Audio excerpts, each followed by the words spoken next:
1 Crônicas 12:32. Os filhos de Issacar eram 200 chefes, destro na ciência dos tempos, para saberem o que Israel devia fazer. E todos os seus irmãos seguiam as suas ordens. Eu vou falar e você repete comigo, vamos lá? Os filhos de Issacar, 200 chefes, destro na ciência dos tempos, para saberem o que Israel devia fazer. E todos os seus irmãos seguiam as suas ordens.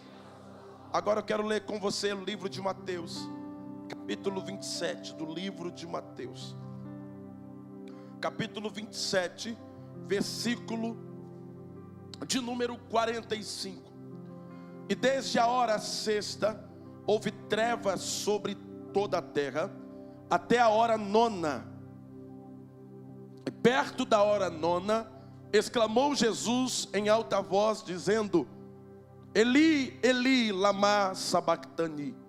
Isto é, Deus meu, por que me desamparastes? Versículo 50. E Jesus, clamando outra vez com grande voz, rendeu o espírito, e eis que o véu do templo se rasgou em dois, de alto a baixo, e tremeu a terra, e fenderam-se as pedras, e abriram-se os sepulcros, e muitos corpos de santos que dormiam foram ressuscitados. Obrigado, Senhor. Obrigado por estar aqui nessa noite. Obrigado pela tua presença já manifestada aqui nessa noite através da adoração. Obrigado pela vida dos meus pais espirituais, meu pai apóstolo, minha mãe Yara Macedo. Quero louvar a Deus pela vida deste casal, que o Senhor vinha guardar os teus filhos ali em Orlando, ali com aquela igreja prevalecente, que o Senhor vinha estar com eles, vinha fortalecer eles a cada dia. Guarda também as suas filhas, guarda todo aquele povo lindo que está ali cultuando e adorando ao Senhor nesse lugar. Peço ao Senhor a proteção e a cobertura do teu sangue sobre todos os pastores do Ministério Gileade, todos que estão na região dos lagos, em Portugal, todos que estão na Grande Vitória, todos os líderes, congregados, visitantes e membros. Pedimos a proteção do eterno Deus, que possa estar conosco, porque entendemos e compreendemos que não existe outro Deus além de ti. Somente o Senhor é o Deus que pode fazer tudo. Eu não posso, os apóstolos não podem, mas existe um Deus que está sobre nós, que pode tudo. O Todo-Poderoso, o Cristo ressurreto, a estrela da manhã, o remanescente, a árvore da vida, o pão da vida, a fonte de vida, o Cristo ressurreto, o príncipe da paz, onipotente, onipresente, o imutável, o imbatível, aquele que na fome é o pão da vida, aquele que na sede é a água da vida, aquele que onde não há porta é a porta aberta, aquele que quando o mar está fechado ele abre o mar quando está fechado. O Deus Todo-Poderoso, a resplandecente estrela da manhã, o príncipe da paz, a raiz de Jessé, a estrela de Davi, a resplandecente estrela da manhã, o cavaleiro do cavalo branco, o alfa, o ômega, o primeiro e o fim, o salvador da humanidade, o restaurador, o edificador, o plantador, aquele que levanta, aquele que cura, aquele que faz, o Todo-Poderoso Deus, o remanescente fiel, a raiz de Jessé, o sumo sacerdote, o xarope das nossas enfermidades. A Ele todo poder, a Ele toda honra, a Ele toda glória. O sumo sacerdote, o Cordeiro Pascual, o Cordeiro de Deus, o Filho de Deus, o carpinteiro da Galileia, o Deus Todo-Poderoso, o noivo da Igreja Santa, que levanta as tuas mãos e adora e aplaude o nome do Todo-Poderoso. Você pode aplaudir mais forte o nome de Deus. Oh, aleluias. Assenta-te ligado nessa noite.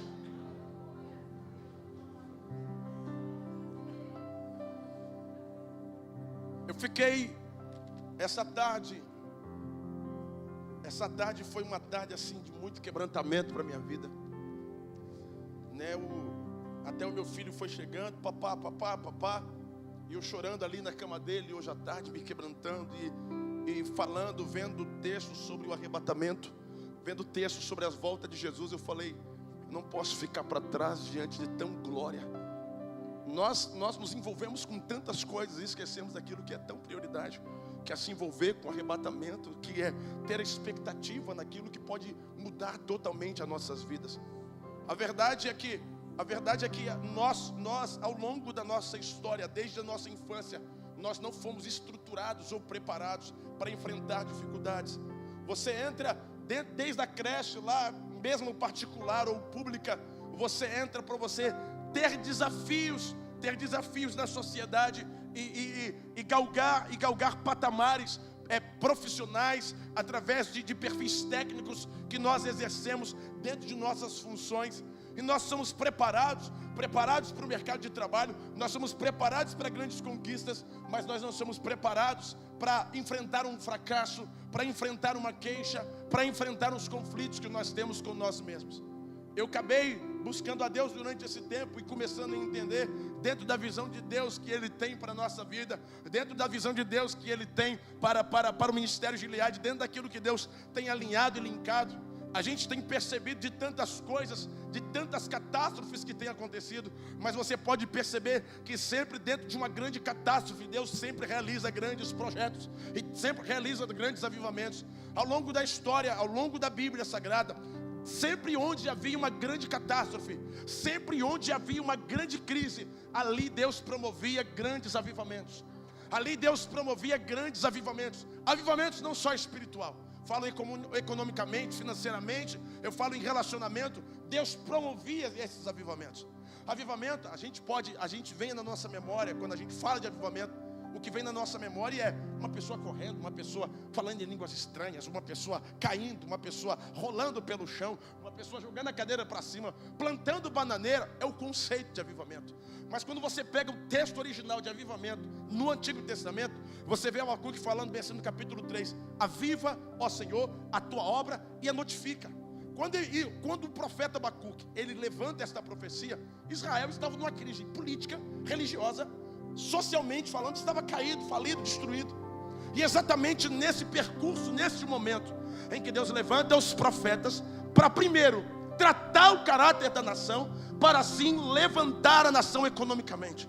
Porque era assim que Deus trabalhava naquele tempo. Trabalhava no caráter da nação e depois movia a agricultura e trabalhava depois na questão espiritual.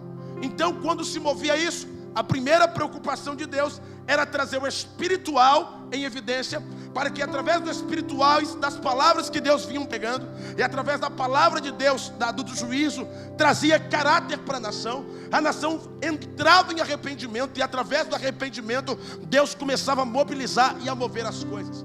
Porque na verdade nós não fomos preparados para sermos enfrentados e sermos confrontados. Nós não somos culpados disso, e você também não é culpado disso. Mas a verdade é que a Bíblia nos ensina isso, que quanto mais você é confrontado, quanto mais você é conflitado, mais crescimento você tem. A verdade, todos querem subir ao pódio, mas um pódio sem sacrifício é um pódio sem glória. Quando você sobe um pódio com sacrifício, você terá um pódio com glória. Não existe pódio sem glória quando não há sacrifício. Então você precisa entender isso. Até eu estava fazendo uma pesquisa que grandes executivos dentro da nossa sociedade e fora dela, existem grandes executivos que eles são extremamente técnicos, extremamente bons, mas são pessoas inquestionáveis, não aceitam ser questionados, não aceitam ser desafiados. São pessoas que são bons tecnicamente, mas são maus emocionalmente. Eles conseguem controlar uma empresa, gerir uma empresa que consegue trazer bilhões, mas ele perde para ele mesmo, fracassa, é destruído, sobe em cima da ponte e cai, se mata, se destrói, porque ele não gosta de ser questionado. Ele acha que é o dono da razão e o dono da verdade. A verdade é essa. Mas existe alguém que foi extremamente grande, extremamente gigante, e que se tornou pequeno, para fazer dos pequenos pessoas grandes. Diga, existe alguém gigante, alguém grande, que se fez pequeno para fazer dos pequenos pessoas grandes.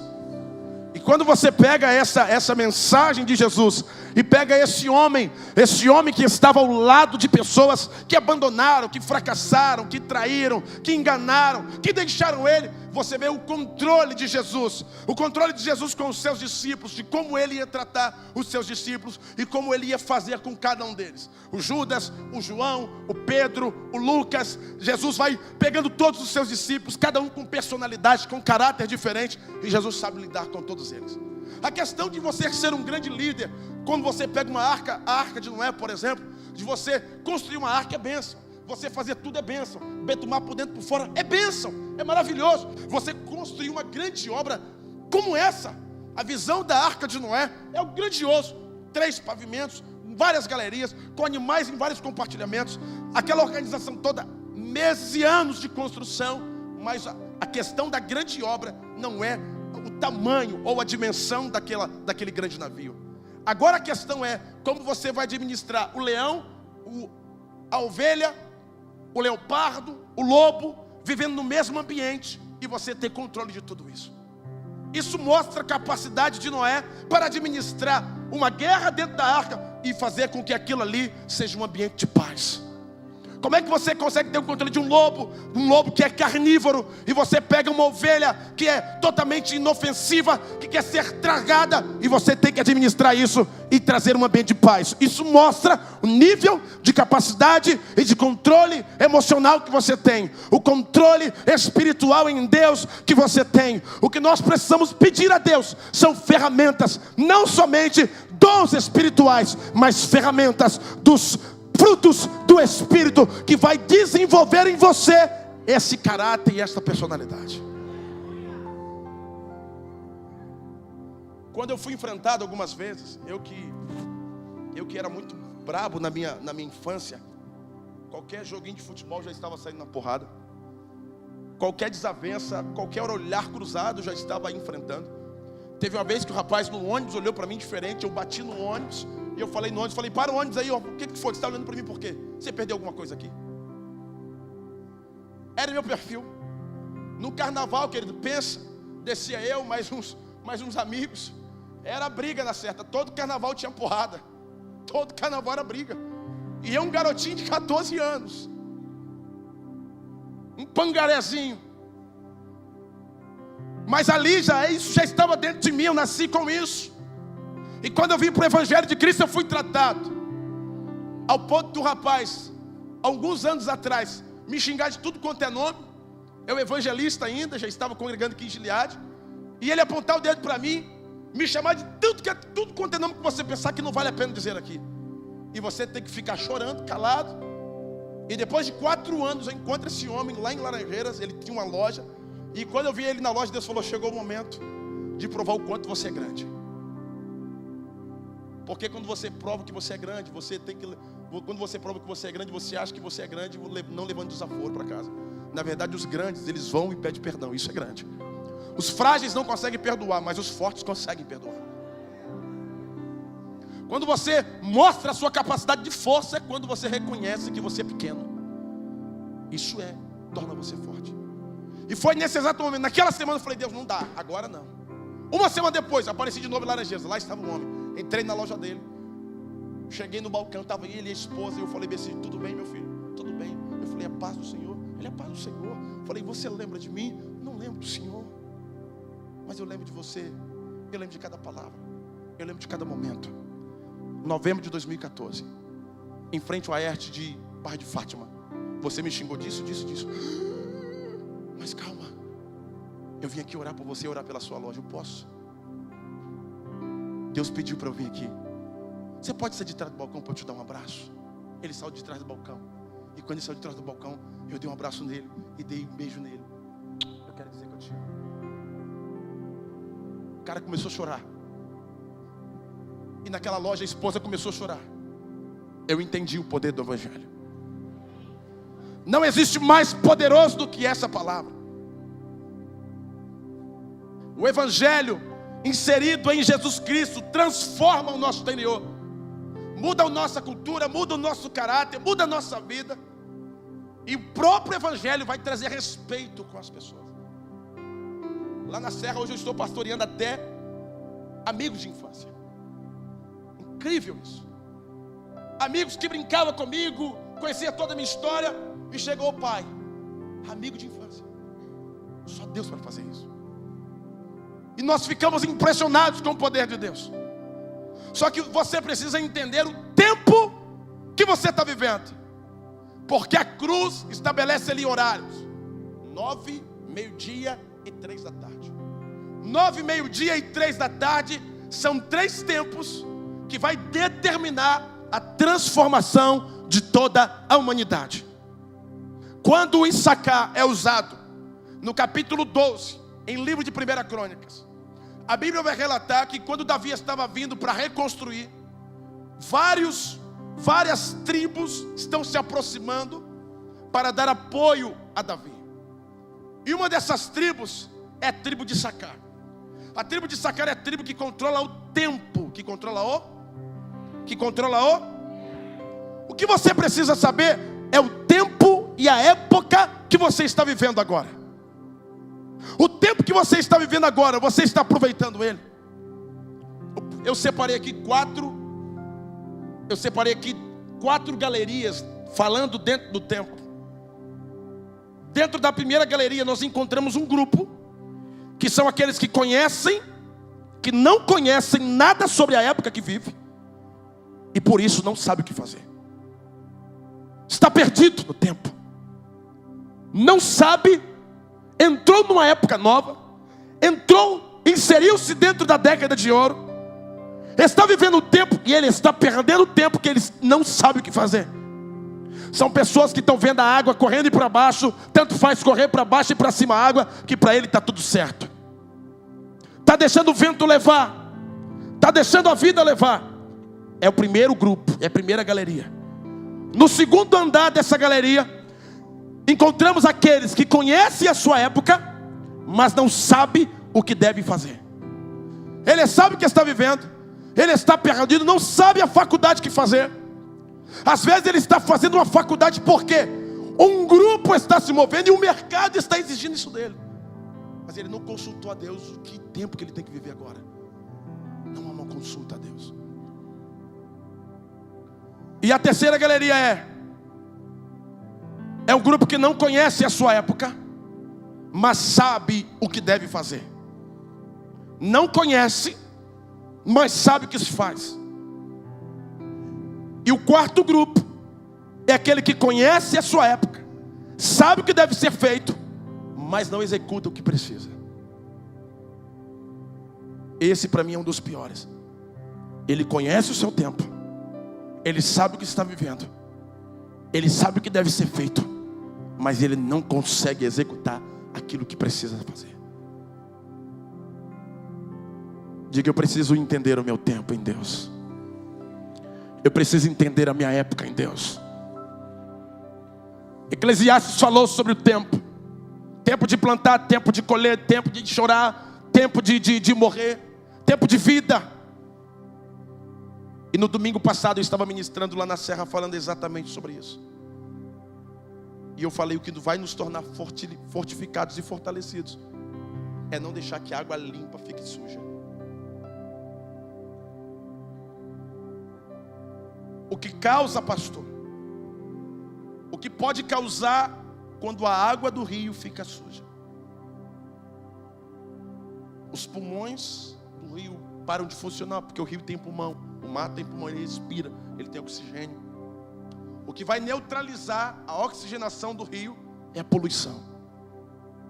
A poluição, ele vai trazer tantos transtornos, que vai trazer esterilidade. Ele não vai produzir mais peixe, e todas as pessoas que dependem dele vão morrer também. Você está aqui? Mas uma coisa que me chama a atenção é que o que polui o rio não é a fonte sempre vai ser pura. A fonte sempre terá água limpa, mas o que polui o rio são as margens. Aí eu te pergunto: Na verdade, por onde nós andamos, por onde nós passamos e nos permitimos nos contaminar, é exatamente ali que vai trazer poluição ao rio, que vai contaminar o nosso interior, que vai trazer mais contaminação, mais poluição, e tudo aquilo que estava dentro de mim vai morrer. Os frutos que estavam dentro de mim serão contaminados. Os frutos vão sair para fora, porque quando o peixe ele é contaminado, ele sai para fora. Ele não fica mais no interior. Tudo aquilo de bom que foi produzido aqui dentro, ele vai sair de mim, porque eu permiti ser poluído. Aí os arredores. Quem são os arredores? Os arredores são a família. Porque uma vez quando você se contamina, quando você se permite cair no pecado, quando você se permite ser contaminado, a soberba é uma contaminação, o orgulho é uma contaminação terrível. Você que ouviu a rádio hoje, você ouviu uma mensagem, eu estava chorando dentro do estúdio com a mensagem da apóstola Liara. Quando fala assim do orgulho, eu era uma pessoa extremamente orgulhosa, uma pessoa que não dava o braço a torcer. No início do meu casamento, nas minhas brigas, e dentro de casa eu jogava celular na parede. Recém-casado, vou completar 11 anos agora. O orgulho tomava conta da minha alma. Não reconhecer que estava errado, sempre levantando um mecanismo de defesa. Isso é uma ação automática do cérebro. O ser humano já tem isso, automático. E o seu consciente levanta um mecanismo de defesa. Ele quer se defender o tempo todo, mas ele não reconhece a época que está vivendo. Ele precisa entender o tempo que ele está vivendo. Ele precisa consumir o mais de Deus, para que possa produzir coisas boas, e eliminar essa mensagem na sua mente, que já viveu algo automático na sua vida. E reconhecer o poder do Evangelho, reconhecer o poder da cruz, pedir perdão, abraçar alguém, sorrir para alguém.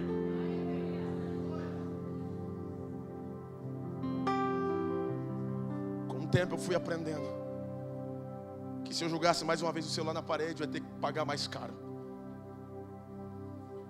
Eu falei, vou parar de jogar o celular na parede, está tão caro agora o celular. Mas com o tempo Deus foi me ensinando o amor. Sabe o que nós estamos precisando? Nós estamos vivendo um tempo em que as pessoas estão precisando de estímulos. Estão procurando estímulo de forma assim desesperada. Cada cantinho tem um escritório com um palestrante, só para estimular você. Onde naquele tempo onde nós vivíamos, os estímulos vinham de dentro de nós. Eu tenho que estar aqui no domingo, na quarta, na terça, na sexta, estimulando a você a fazer alguma coisa. Porque se eu não tiver estímulo, pastor, eu não tenho força para fazer. Mas eu conheço alguém que todo mundo não o ajudou, todo mundo não proporcionou nada a ele. Ele não tinha estímulos, mas os estímulos vinham de Deus dentro dele. A vontade de amar era maior, era o maior estímulo dele, era o amor.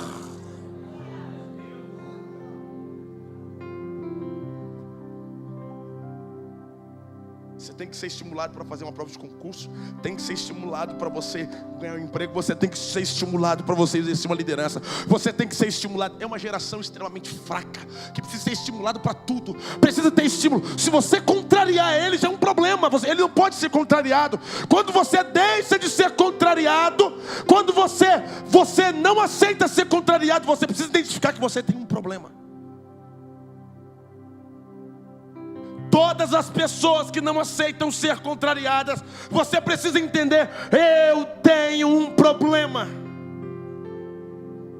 Porque ser contrariado, ser confrontado, faz parte do seu crescimento.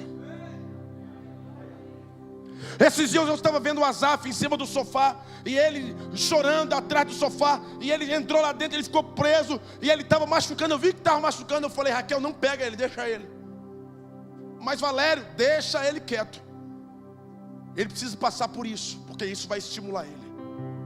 Porque se eu pegar ele o tempo todo, ai vem cá papai, dodói, ai meu Deus, dodói, eu vou estar produzindo um filho fraco. que não vai saber lidar com os problemas da vida, que não vai saber lidar com as guerras da vida, que não vai passar por um percalço e ele vai correr para minha casa, ele vai se casar e ele vai atrás de mim para resolver o problema do casamento dele. Ele precisa sentir dor para desenvolver ele. Tudo que você conquista é muito fácil. Tudo que vem na vida é muito fácil. Sem sacrifício é um problema. Você nunca vai aguentar passar por uma dor, por uma luta, por uma decepção.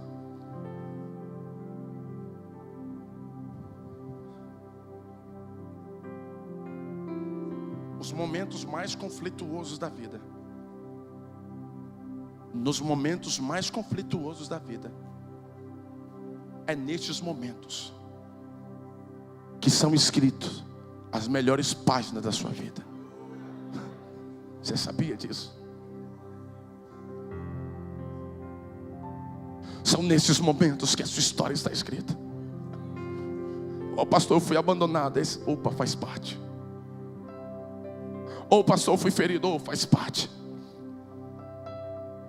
Ô pastor, faz parte.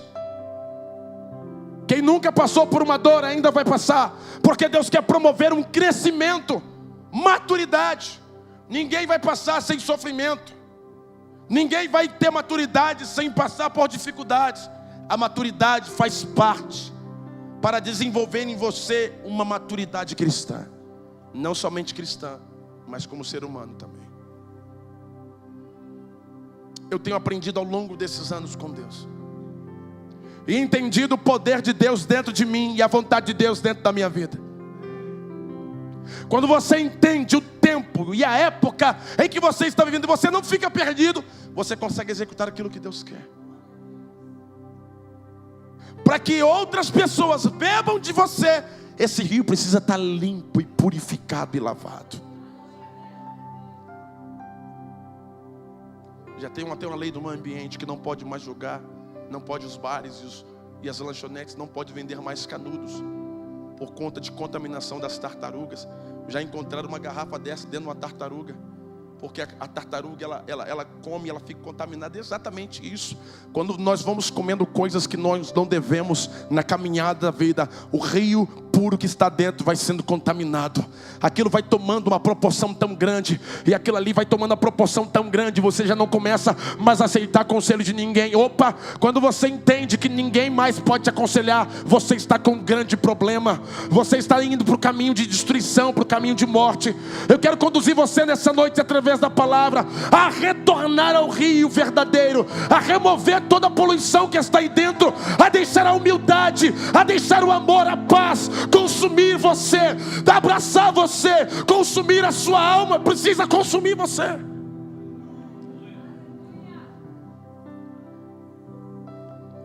O que nos constrói, o que nos constrói, o que nos faz melhor é quando nós fazemos muito mais pelos outros do que para nós mesmos. Eu estou falando de alguém que ele suporta e tem controle, ele tem equilíbrio. Ele tem equilíbrio na cruz. Ele sobe na cruz às 9 da manhã, ele fica na cruz até meio-dia, naquele sol de 40 graus Celsius, e ele fica 13 até as 15 horas, lá no último horário, já sem força. Ele tem equilíbrio para transmitir amor. Como é que você consegue ter equilíbrio nos momentos desses? Quem aqui conseguiria promover uma janta, um jantar amanhã, pastor Rafael? Vai ter um jantar. Vai ter um jantar. Imagine se eu tivesse que te jantar amanhã, e eu sei que tem uma doença, vou fazer uma cirurgia, e eu tenho ciência que eu vou morrer na cirurgia. E antes de eu ir para essa cirurgia, eu já sei que na cirurgia eu vou morrer. E eu chamar os amigos, fazer um jantar e se alegrar. Alguém tem controle emocional para viver isso? Jesus fez isso. Sabia da morte dele, reuniu seus discípulos, fez uma ceia, assentou-se à mesa com eles. Sabia do destino, do tempo dele, da época dele. E além de tudo, ele vai para a cruz do Calvário. Ele olha para os homens mais ferozes, para os assassinos, Porque quando você entende que o amor está dentro de você, você consegue perdoar até um assassino.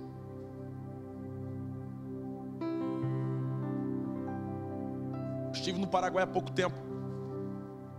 Agora no ano passado, numa aldeia indígena, e conheci um missionário. O Adilson é amigo meu já há muitos anos. O pai do Adilson foi morto a pedradas. Um menino muito simples, pedreiro, e faz missões com o trabalho que ele faz ali, simples, como pedreiro. O pai dele morreu, foi assassinado em São Sebastião do Norte. O pai dele era dono de um alambique. E o Adilson, quando ele se converteu aqui em Vitória, ele aceitou Jesus, nós pregando para ele dentro de uma sala de aula, ele aceitou Jesus na sala de aula. Ele foi batizado com o Espírito Santo na mesma hora, dentro da sala, na escola Maria Olinda, lá em Cidade Continental. E um ano de convertido, Adilson volta para São Sebastião do Norte. E a primeira visita que ele vai fazer é o assassino do pai. Ele vai no presídio, ele entra no pavilhão onde está o assassino do pai, e pede para o carcereiro chamar a pessoa que tinha. Ele foi no horário de visita. E quando o rapaz, o prisioneiro chegou, que era assassino do pai, viu ele na galeria de visita, na sala de visita, ele falou: quem é você? Eu não conheço. Cadê minha família? Eu falei: a partir de hoje eu sou também agora a sua família. Você não sabe quem sou eu? Eu sou o filho do Roque, o homem que você assassinou. Eu vim aqui falar de Jesus para você. Eu vim dizer o quanto Ele te ama. Eu vim dizer o quanto Ele pode transformar a sua vida, o quanto Ele pode mudar a sua vida, o quanto Ele tem amor por você como Ele teve por mim. Eu vim aqui liberar perdão para você e dizer que o poder de Deus vai transformar, vai tirar você desse presídio e vai fazer de você um homem de Deus e um homem de caráter na sociedade. Equilíbrio.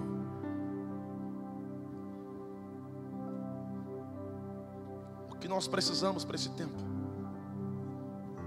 De repente você estava esperando aqui um Valério virando essa mesa de cabeça para baixo, correndo, chutando esses retornos, correndo para lá e para cá, como você me vê algumas vezes, mas hoje não.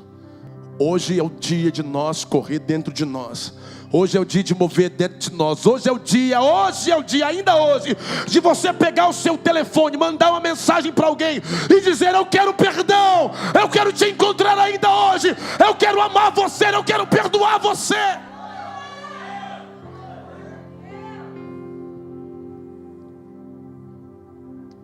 Quer fazer isso? Nós falamos muito que estamos na cruz. Já estou crucificado com Cristo. Vivo não mais eu, mas Cristo vive em mim.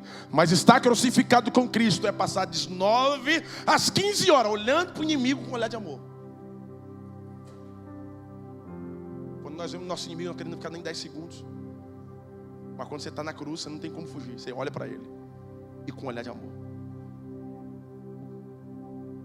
Alguns trocam até de lugar. Se ele está na ponta, ele vai sentar lá atrás. Se ele está lá atrás, vai sentar aqui na ponta. Eu confesso que hoje eu acho que eu não tenho inimigo. Se eu tiver, eu quero que ele me encontre o mais rápido possível para eu poder dar um beijo nele. Porque eu não sei.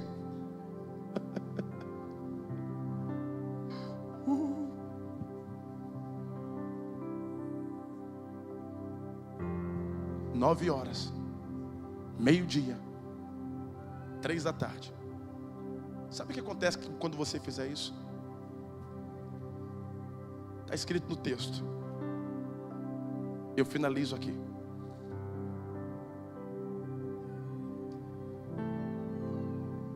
O véu do templo vai se abrir para você. O Senhor vai tremer a terra e Ele vai fender as pedras. Tudo que estava morto vai ressuscitar. Pastor, eu estava esperando uma campanha, uma revelação. Eu estava esperando um profeta vir aqui e apontar no dedo. Deus vai prosperar, Deus vai abrir a porta. Tudo que está morto na tua vida vai ressuscitar. Simples, é só você olhar Mateus 27, 45 ao 52. E quando você entender a mensagem da cruz, quando você aprender a perdoar através da cruz, o que está travado na sua vida vai se abrir. O templo vai se abrir para você. A glória vai descer sobre a sua vida. Coloque-se sobre os seus pés nessa noite.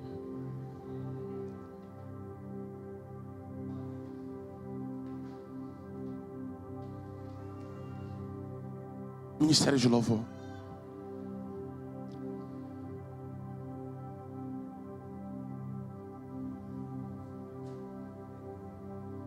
Deixa ele limpar o rio aí dentro.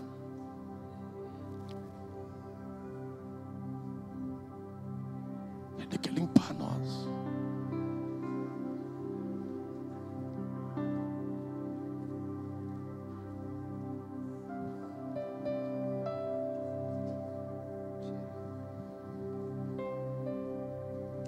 Quero que você feche os seus olhos nesse momento.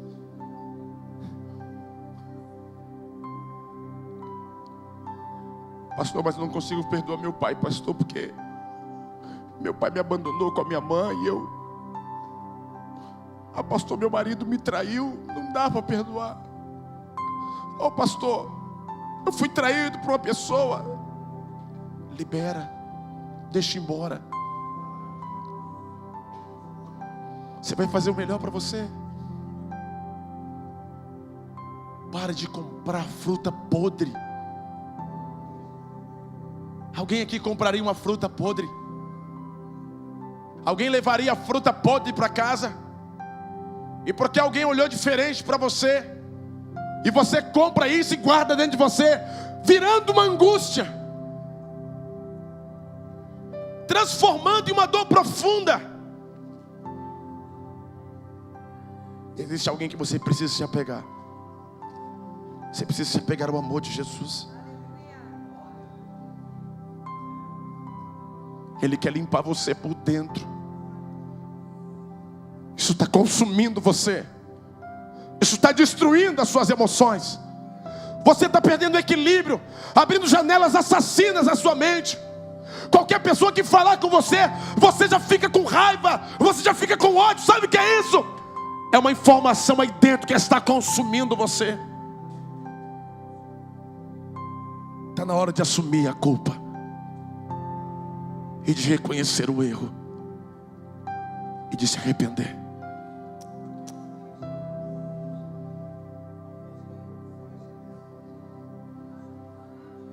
Existe alguém que foi para aquela cruz.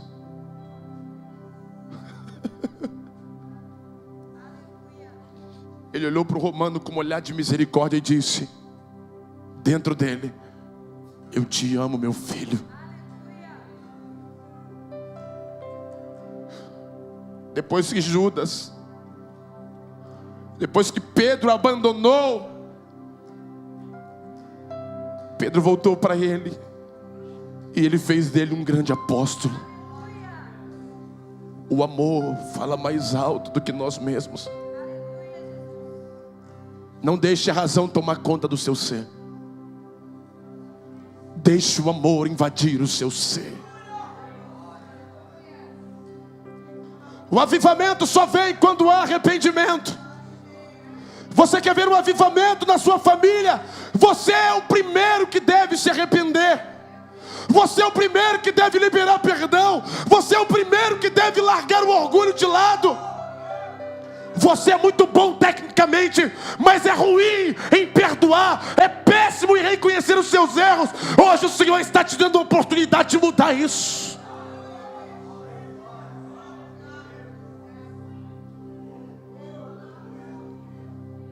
Tu és o som que o meu coração canta. Tu és o som que o meu coração canta. Jesus,